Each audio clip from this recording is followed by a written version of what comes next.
முரண் அதுல இருக்கின்றது பாத்தீங்கன்னா, நீங்க சொன்ன மாதிரி அண்ணன் சீமான் அவர்களுக்கு வந்து ஒரு அநீதி இழைக்கப்படுகிறது. எதுக்கு? இந்த வட இந்தியால இருந்து வரக்கூடிய இந்த சர்வே சென்சஸ் எல்லாத்துலயுமே நீங்க அவரை முதலமைச்சர் ஆக்குங்க, இல்ல அவரு கூட எம்எல்ஏ ஆகும் தோத்து போட்டோம், அது அவர் விஷயம், அவர் பிரச்சனை. 15 வருஷமா அரசியல் பண்ணி ஒரு எம்எல்ஏ கூட ஜெயிக்கல, அது அவரோட பிரச்சனை. ஆனா பாராளுமன்ற தேர்தலில் தனக்கு எந்த விதமான அங்கீகாரமோ இல்லை தனக்கு ஒரு முதல்வர் வேட்பாளரோ, அதாவது பிரதமர் வேட்பாளர் கூட இல்லாதப்போ முன்னிறுத்தி அந்த கட்சிக்கு அங்கீகாரம் வாங்க. நம்ம கூட வந்தப்ப அதை பத்தி நீங்க சொல்லிட்டு பேசிட்டு இருந்தோம். அப்ப அந்த அங்கீகாரம் வாங்கி அந்த 8 விழுக்காடு வாங்கியிருக்காரு. அந்த 8% என்னதான் மரியாதை இருக்கு?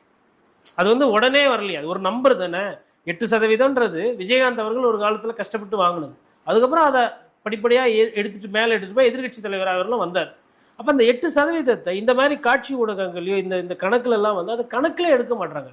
தேர்தலே நிக்காத விஜய, ஒரு சட்டமன்ற இடைத்தேர்தல் வந்து அதுல கருத்து சொல்லாத விஜய் அவர்களை, பாராளுமன்ற தேர்தல் வந்த பொழுது பிரதமர் மோடியை எதிர்க்காத, விமர்சிக்காத, அதை பத்தி எதுவுமே கண்டுக்காத, அப்ப அவர் கட்சி தொடங்குற அந்த பேசும் பொருள் இருந்துச்சு. அப்பவுமே எதுவுமே சொல்லாத விஜய் அவர்கள் தொடங்கிட்டார். கரெக்ட், கட்சி தொடங்கிட்டவர அன்னைக்கு எதுவுமே சொல்லல. ஆனா அந்த விஜய் அவர்கள் என்ன சொல்றாங்கன்னா, அடுத்த முதல்வர்ன்றாங்க. இன்னொரு கருத்து கணிப்புல என்ன சொல்றாங்கன்னா, 105 சீட்டு வந்து விஜய் அவர்கள் வருவாருன்றாங்க.